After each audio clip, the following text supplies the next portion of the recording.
ngeen jëf ak ànd beeg ñun ci télévision Futurs Médias ñu ngi leen di nuyu bu baax a baax di leen ziar àndaat ci soir d'info ci waxtu wi di am yaakaar rek ne dund ngeen weekendu jàmm ak suñu programme du ñàkk ci kanam tuuti gannaaw 20h bi ñu daal di ñëwaat ci li nga xamante ne mooy coow li am ca King Fahd Palace ndax gisoon nañu liggéeykat yi jóg daal di yëkki seen kaddu wax li nga xamante ne ànduñu ci ay ponk foofu ci doxalin gi directeur bi nag dalal nañ ko fii ñoom it dañu ñëw indi li nga xamante ne rek mooy seen wàll ci mbir mile gannaaw 20h bi xibaar yi ci wolof ak rédaction bi pàcc bu njëkk bi ñu jagleel ko wàllu politique jagleel ko it coow li nga xam ne nemmeeku nañ ko fan yi mu di li nga xamante mooy vidéo yi nga xam ne ñu ngi koy gis waaye it yenn ci ay audio yu circulé ci réseaux sociaux yi dellusiwaat ci li nga xamante ne rek mooy coow li Cissé Lo yëkkati waaye am na taxawaay boo xamante ne waa APR am nañ ko ndax it dàq nañ ko ci parti bi moo tax tey ñu dalal fii monsieur le ministre Seydou Gueye nekk porte-parole bu APR monsieur le ministre dalal jàmm ci plateau. jërëjëf soxna Aram maa ngi lay gërëm di la sant di la nuyu di nuyu Pape Djibril di nuyu it mbokki téléspectateurs yi ñuy seetaan te di ñaanal it ñi nga xam ne ñu ngi tëdd ci lalu l'hôpital yi yàlla fëgg seen bopp. di ñaanal réew mi ñu mucc ci lii fi ne di mbas mi. jërëjëf Pape ziar naa la. di la ziar Aram di la nuyu bu baax di nuyu Sénégal yi ñuy seetaan si réew mi ak ci bitim réew di nuyu bu baax kilifa gi nga xamante ni moom lañ fi dalal tey monsieur le ministre Seydou Gueye di comme ni mu ko defee ñaanal ñi tëdd si lalu hôpital yi mais di profiter si occasion bi pour jaale le ministre Bamba Ndiaye. di ko ñaanal suñu borom xare ko aljana di masawu njabootam bu baax a baax. jërëjëf Pape ñu ñëw ci li nga xam ne maa ngi ko doon wax sànq monsieur le ministre commission de discipline bu seen parti taxaw génn tey bataaxal wax li nga xamante ne mooy décision bi ñu jël jëmee ci Moustapha Cissé Lo waaye sama laaj bi nga xam ne dama koy bëgg laaj damay naan loo xamante ne waxtaan la woon entre ay nit nan la def ba dikk ci place publique bi ba tey am dogal bu mel ni ci loo xamante ne c'était dans le cadre privé. kooku moom boo ma koy laaj man du ma ci mën xam dara. li ma mën a wax mooy li nga xam ne jot nañ ko def bëggoon tàmbali nag jotale ay kàddu njéggal di ko def ci turu Alliance pour la République di ko defit ci turu président Macky Sall ndax kàddu yu ñu dégg tegginuwul te dëppoowul ak li nga xam ni moom lañ ñu yare ci biir kër yi ñu war ko demee ci penc mi donc ñu ngi ciy jéggalu sénégalais yi bu baax a baax parce que neexul déglu kenn waru ko déglu te du kàddu yoo xam ni xaar nañ ko ci kilifa xaaruñu ko sax ci gone mag day yaru gone day yaru boo ñëwee nag ci wàllu politique bi loolu amee président joxe na tegtal ñu daje ci format bu réduit parce que kuréel yi temps yi mënul a yaatu trop ñu waxtaan seet lan mooy taxawaay bi kuréel gi jébbal communiqué ci comité googu président joxe tegtal ni na commission de discipline bi daje pour xool yan dogal la ñu war a jël ci sunu camarade boobu ñu tuddee Moustapha Cissé Lo kuréel googu daje ci anam yi nga xam ni noonu la ko sunu ay statut parti tërale ak sunu règlement intérieur. nga xam ne président moo leen wax ñu jóg. noonu la moo joxe ndigal pour commission bi daje. commission bi xëy daje. la ko jiitu yëgle woon nañ ko nit ñi ci communiqué ba ñu jéggal démb nga xam ne Alliance pour la République daf ko condamné ñaawlu ko ba pare ñu joxe ndigal ci turu président moo ko joxe. pour commission bi toog. commission bi toog xool mbir mi ne na mu mel jéggi na dayoo. neexul a dégg ci noppi sénégalais yi ñu ngi ciy jéggaluwaat kooku wax naa ko la mu wundu it gis nañ ci nasaxal taxawaayu Sénégal ak taxawaayu république ak institution ak valeurs yi laata ñuy ñëw ci lor gi nga xam ne jàpp nañ ni lor na ko parti bi parce que gàjj la boo xam ne mi ngi ci kanamu parti bi ku mu neex tey mais du dëgg ne parti bi dañuy saaga ñun duñu parti buy saaga parce que nit ñi nekk ci biir parti bi bare nañu lool mais duñu parti buy saaga parti bu am nit ñu am yar lañu parti bu am nit ñoo xam ni mën nañu séq xiiroog ŋaayoo ci waxu politique mais tàmmuñu di wax sunu mbir bopp donc loolu moo tax commission de discipline jël décision bi dëppook statut yi ne gannaaw bési tey Moustapha Cissé Lo bokkatul ci alliance ndax déglu ngeen ko woo ngeen ko auditionné ko déglu non dégluwuñu ko statut yi loolu la parce que jaaroon nañ fi démb ci yu mel noonu te dégluwuñu nit ñi loolu donc am na fu ñu teg suñu tànk ci wàll woowu. waaye am na sañ-sañ moom ñëw ne àndul ci li ngeen wax daal di moom it. mën na def appel. mais jàpp naa ni suñu ay statut li mu wax mooy commission bi bu prononcé exclusion bi président wu parti bi mooy ñëw jébbal ko instance su parti bi donc foo gis rek dogal bu mel noonu dogal bu wuteeg moom mën na am nit ki mën na ñaan mais li ñu jàpp tey li nga xam ne mooy vérité politique bi tey mooy gannaaw si tey Moustapha Cissé Lo bokkatul ci biir alliance pour ban conséquence lay am ci député bi mu nekk ndax tey mën na am incidence ci mandat bi nga xamante ni APR moom moo ko joxoon mu dem ci pencu ndawu réew mi est-ce que tey jii bu génnee parti bi est-ce que systématiquement dafa war a perdre son mandat de député. donc kooku dañ koy bàyyi groupe parlementaire bi mu bokk. groupe parlementaire bi ñoo koy xool comme ñi nga xam ni ñoom la saaga. ñoom ñoo am sañ-sañ dem ci yoon pour porter ko plainte. donc parti bi li mu waroon a doxal mooy diggante politique bi mu am ak sénégalais yi yeneen conséquences yi nag li loi bi joxe rek lay mën a nekk. léegi ñu dellusiwaatee ci parti bi ba tey sanctionné ngeen ko génn na et après c'est-à-dire dàq nañ ko rek jeex na dañu war a fàtte wax ji fàtte histoire bi. dama ni bu ñu liiree résolution bi nu génne bi commission bi génne avertir nañu képp kuy camarade Alliance pour la République ñu seetaat seen taxawaay ci ni ñuy taxawee ci penc mi avertissement boobu ci ñëpp la jëm mooy deuxième dispositif bi nekk ci bataaxal bi nga xam ne commission moom la jébbal donc parce que li nga xam ni moo war a nekk mooy nit ñi bu ñuy seq waxu politique nañu waxtaan ci xam-xam bi tax ñu jëm kanam walla waxtaan ci engagement bi tax ñu mën a soutenir position jàpp naa ni toog ci penc mi di wax sa bopp ak sa mbiru bopp du politique. alors Moustapha Cissé Lo du c'est pas n'importe qui comme ni ñu koy waxee jiite na fi parlement CEDEAO nekk vice-président aujourd'hui ci assemblée nationale kon du militant simple militant donte militant yëpp ñoo yem dignité waaye bii nag dañ ko jox ay ndombo tànk ay cër. tey jii wax nga ko gàjj la gaañ la boo xamante ni APR tey yëg na ne gaañu na ko boo doon évaluer préjudice bi tey yéen nan ngeen ko dundee ñàkk koo xamante ni tey ku toll noonu la ak li mu occupé ci réew mi. mais du ma ko seetee foofu. man bu ma ko doon évaluer tey damay jàpp ni man dama am kersa parce que kër gi ma bokk yu mel noonu jóge fa mettital sénégalais yi naqare sénégalais yi man dama ci am gàcce jàpp naan nag ci wàllu politique. amul kenn ku diisaay boo xam ni boo jógee ci langue gi na nga bàyyi loolu jàpp ma loolu fi ñu toll nii fi ma bëggoon a yem ci waxtaan bi mooy ci jëf joo xam ni rafetul tegginuwul di massawu it sunu yaay yi ñu saaga parce que ay mag lañu ñun koo xam ni moo ñu sukk jur ak sunuy at donc du ko ndaw mag la mag kenn du ko saaga. d'accord alors beneen point bi ma bëggoon wax. li nga xam ne aussi dañu koy rafetlu te politiquement kenn mënu ko accepter. constitution moo tere. kuy taxaw di wax ci nit di wax ci wàllu waaso di wax ci wàllu xeet di wax ci wàllu yooyu dafa rafetul dafa tegginuwul donc yooyu foog naa ni ñi nga xam ne ñooy défendre l'ordre moral dans la société war nañ ko saytu xool naka lañ ciy taxawee. ci contenu bi ba tey dañ ciy des parce que hormis li nga xamante ne mooy virulence kàddu yi nga xam ne yëkkati na ko leneen mooy dafa am déballage muy ay dossiers yoo xam ne yëkkati na ko muy TER bi wax building administratif wax semence yi nga xamante ne doon na jur coow sax ba mu génnee woon assemblée nationale ci mbay mi donc nekk na dossier yoo xamante ne chaque fois dañ ci daan dégg coow mais tey ki ko wax dafay jar nit ñi def ak taxaw seetlu foofu it dina baax ñu xam taxawaayu parti bi lan la ci parce que mënuñu jiiñ nooñu rek ñu ne waaw saaga yi la ñuy bàyyi xel mais leneen li nga xam ne wax na ko te mu soxal penc bi yëpp loolu it taxawaayu parti bi lan la ci. jàpp naa ne ku yëkkati kàddu jiiñ balaa kàddu yi di mën a am maanaa nga indi firnde parce que ci république bi ñu nekk dafa am ñu dénk pour ñu saytu am ay yoon yu ñu koy jaare pour mën a saytu. donc bu fekkente ni am na loo xam ni dafa lëndëm wala ay lënt-lënt ci li mu junj am na possibilité moom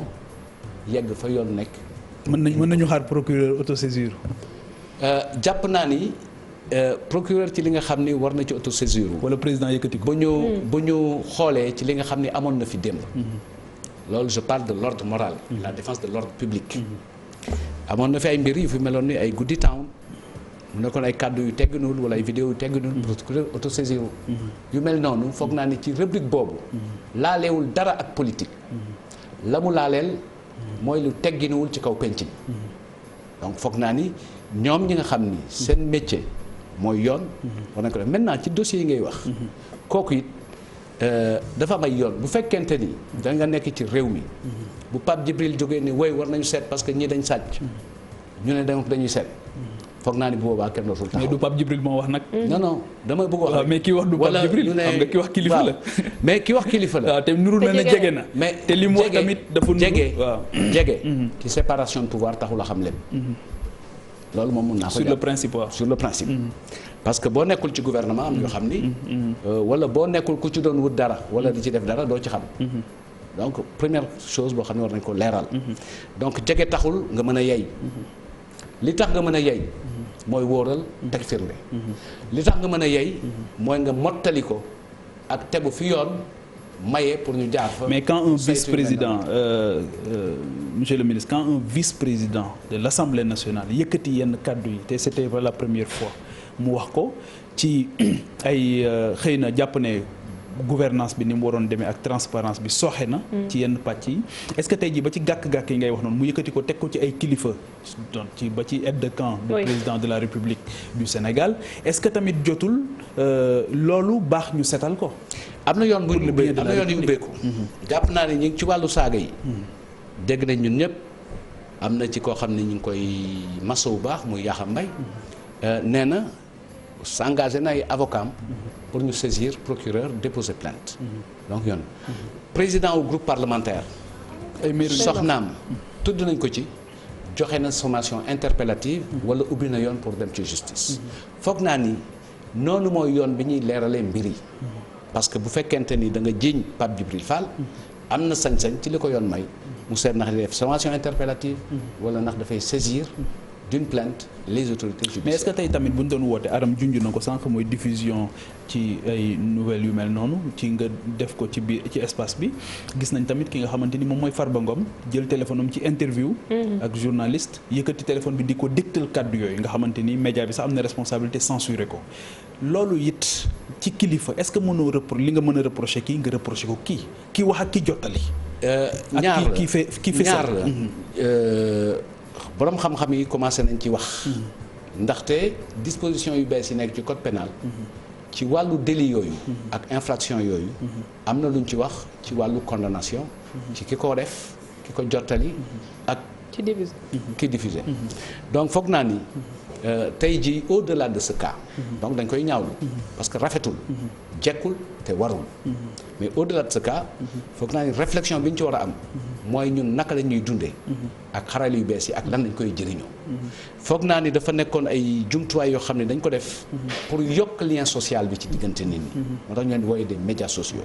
tey jii ñu ngi yàq lien social bi nit ñi waroon a am groupe WhatsApp yaa ngi yàq ku wax ñu enregistré la léegi sañatoo sax taxaw ci conversation privée wax li nga war a wax donc foog naa ni bu ñu demee ba lu mel noonu il faut que ñu ñàkk ko rafetul et foog naa ni bu amee séquence judiciaire question yooyu nga xam ne pour l'instant dañu nekk ay question un peu pas accessoire mais yu bokk ci mbir mi question principale bi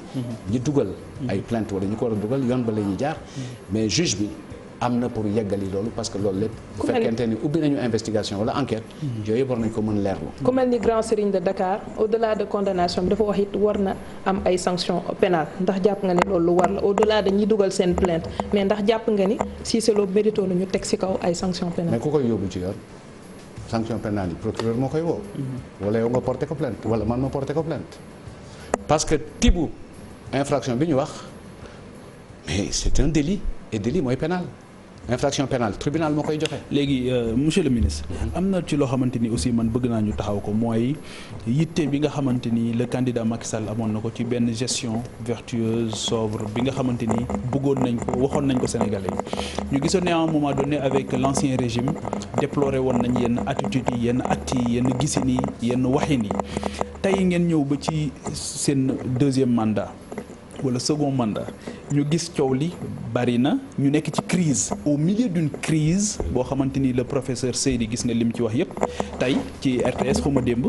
ñu nekk di gérer ci dossier bu mel noonu ci biir dossier bu mel finalement est-ce qu'on a le sens des priorités wala ndax dañu perdre le fil des priorités. c'est-à-dire que boo xoolee wax ji ñu ko indi ak wax ji ñu mu concerné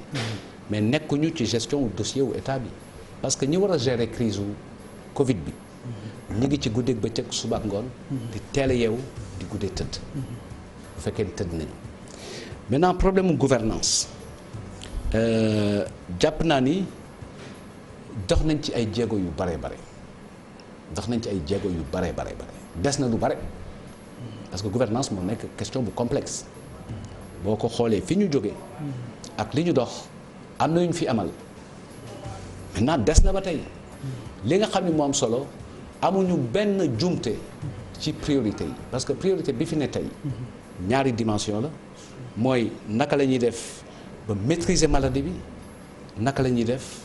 ba vie économique bi normale pour ñu mun a ñëw à un retour à une vie normale. ñi bokkul donc ci loolu mooy question fondamentale bi. bokkul certes ci ñi nga xamante ne ñooy def ci xeex bi mais président dafa woote na ñëpp ci jàpp bu ci ñëpp waree jàpp it forcément ki nga xamante ne deful.